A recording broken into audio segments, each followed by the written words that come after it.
The Monte and the Pharaoh Show is brought to you by... Because wine is your second favorite four-letter word. California wine, New York attitude.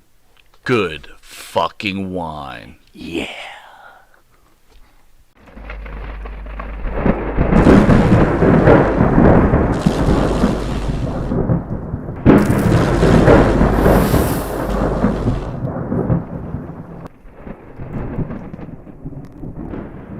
Well, I want to get to your book, but I wanted to ask you one last question. You worked with John Laurinaitis, correct?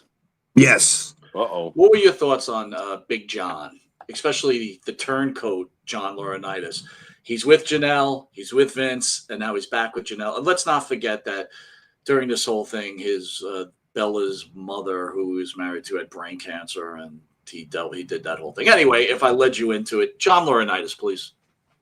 Well, I first met John Laurinaitis, I think it was back in 95, 96, I believe it was, somewhere around there. He hired me to work in Japan. It was my very first tour of Japan, and it was for All Japan Pro Wrestling.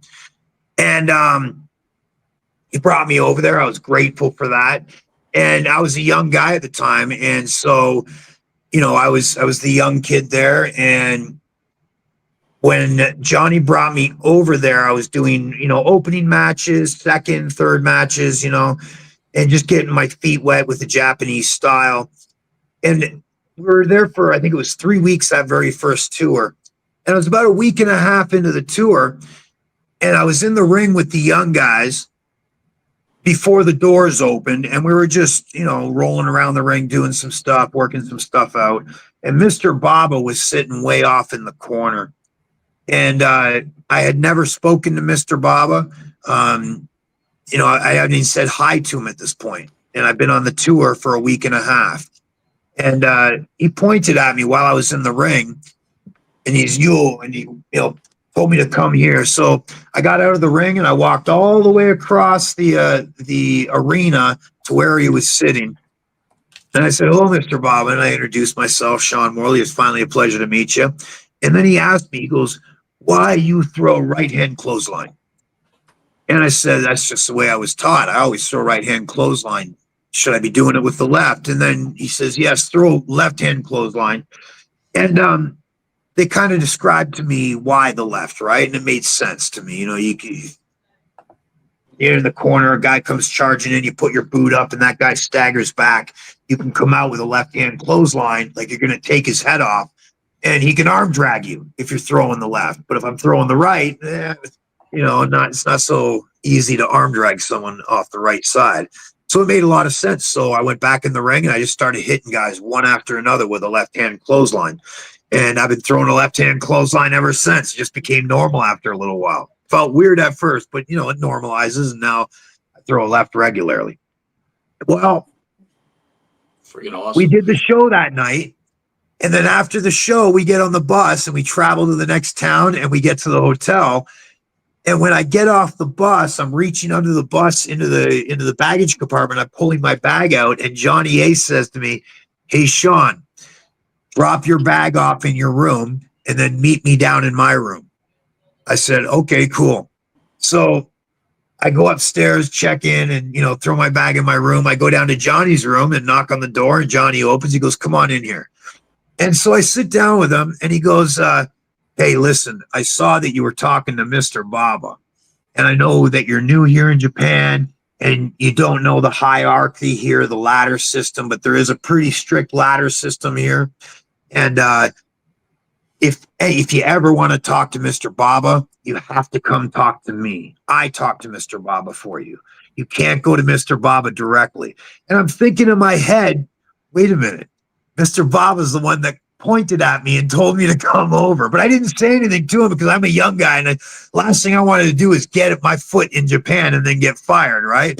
So I just kind of went, "Okay, yes, sir. Yeah, okay, no problem. I won't talk to Mr. Baba anymore." And then he told me, "Yeah, and just to let you know, a heads up, Mrs. Baba is the one that told me about it. And she's pissed that you went up to Mr. Baba and didn't go through me." And that's when I said, "Johnny, I'm not sure I understand because he called me over to talk to him. What should I have done? Said, no, I'm not coming over there. And he goes, if he points at you to come over, you come find me first. And I'm like, wow, okay. And I believed him because I didn't know. I thought, okay, this is a weird place to work. Yeah, I right. mean, it just didn't make sense to me. There was something wrong. I believed him, but I believed him out of faith because I couldn't put the logic together. You know what I mean? So I just said, he's got to be right. I just must be missing something. Well, the next morning, we're supposed to meet downstairs to get on the bus at like, I don't know, 10:30 or something like that. And there was another Hawaiian wrestler named Kaya Mossman there. So I was meeting him down there early so we can go eat some breakfast before we get on the bus. So I go downstairs into the lobby and I meet Kaya Mossman. And guess who walks up to us?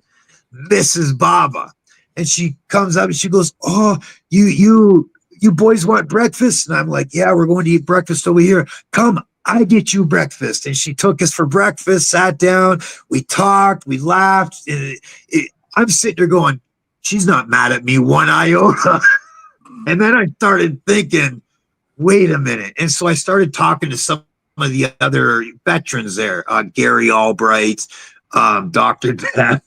And I'm like, hey, can you give me any heads up here? What am I missing here? Because it's just not making sense. And they looked at me and they go, he doesn't want you talking to Baba because he thinks you're going to take his job. Mm. And so, go ahead. and so the whole right there tells you he's incredibly insecure. And to be realistic, the guy was an amazing finish man, came up with awesome finishes. I could always, I could always call him up and say, hey, can I come do a tour? And, surely he would say, yeah, I can get you on this one or that one. You know what I mean?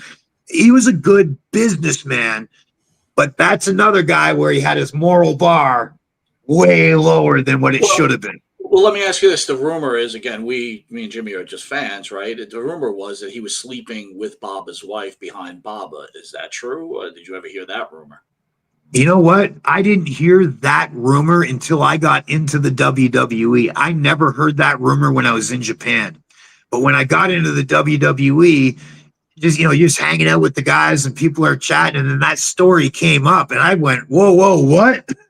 I had no idea. I had no clue. And so whether it's true or not, I don't know. I got it secondhand information. It's a rumor.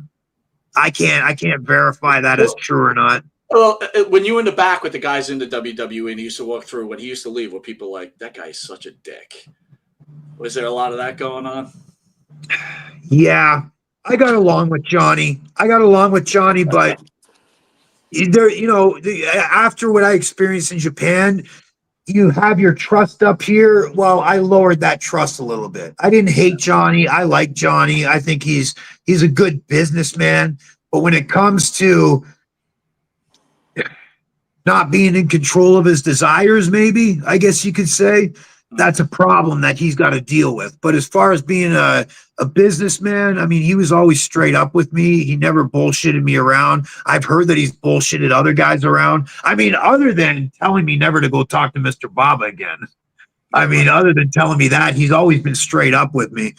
But I just see he's got a moral failing, right? He's a sinner. He's got a moral failing. It's something he needs to work on.